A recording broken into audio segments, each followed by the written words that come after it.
Hey, what's up, guys? Just wanted to real quick hop in and talk a little bit about how to sell a house and then rent it back.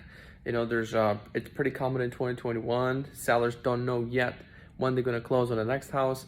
Sometimes when they sign a contract on the property that they're selling, they're not sure if they're going to find it, their next house. So sometimes they have that rent back calculated into a deal. So here's how it works.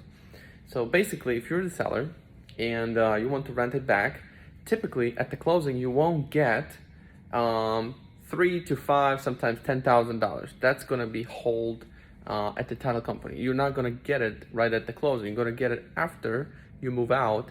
Buyers come in, they say everything looks good, and then you get that money released. It's either held by the attorney or title company. So that's number one. And number two, you have to cover the payments that the new owner will be paying because he now owns that property. So it's either going to be like $50, $75, $100. It depends. It depends on what you negotiate. You have to cover the expenses that the buyer is now carrying for your house.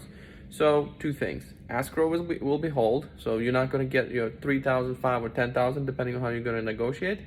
And every day you have to pay 50, 75, or $100 per day. Usually that's what it is, depending on, again, on what you're going to negotiate.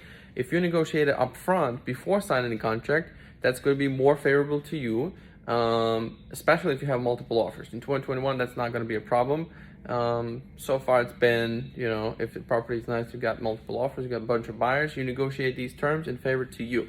If you start negotiating after the contract is signed, now the buyer has a contract, they can just, tell you whatever they want, and then you either take it or not.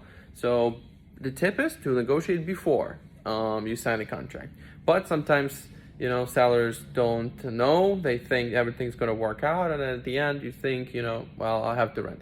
No problem. That's agreeable. But now, since you're under contract and that was not something you agreed on, you will have to rely that the buyer will be okay with it. If the buyer is not okay, then there's nothing you can do. Hope it helps. Talk to me if you have any questions. Thanks.